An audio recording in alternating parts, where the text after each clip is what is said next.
আসসালামু আলাইকুম। আবার লাইভে জয়েন করলাম। পানি নেমে যাচ্ছে বেড়িবাঁধ থেকে।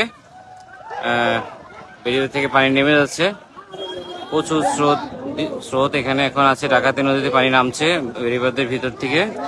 আপনারা অনেকেই প্রশ্ন করছেন আসলে পানি নামতেছে কিনা। পানি নামতেছে, প্রচুর পানি নামতেছে। সুইচ গেট দিয়ে প্রচুর পানি নামতেছে, আর প্রচুর মানুষ প্রচুর মাছ ধরতেছে। সরাসরি দেখতে চাইলে আপনারা চলে আসেন চাঁদপুর নানিপুর সুইচ গেট। মাছ নৌকা দিয়ে ধরতেছে, তারপরে যে পানি নামতেছে, দেখেন পানি নামতেছে, প্রচুর পানি নামতেছে। গেট খুলে দেওয়া হয়েছে। আতঙ্কিত হওয়ার কিছু নেই। বৃষ্টি কমে গেলে পানি কমে যাবে। ইনশাআল্লাহ দ্রুতই পানি কমে যাবে, যদি বৃষ্টি 2-1 দিন না হয়। আর যদি বৃষ্টি হয় তাহলে একটু সমস্যা হবে বেড়িবাঁধের ভিতরে, যতটুকু আমি জানি।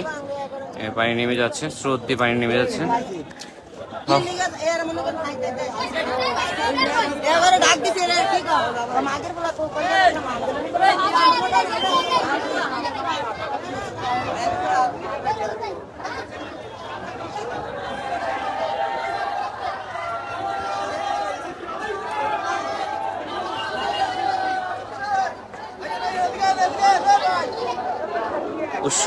উৎসব চলছে এখানে।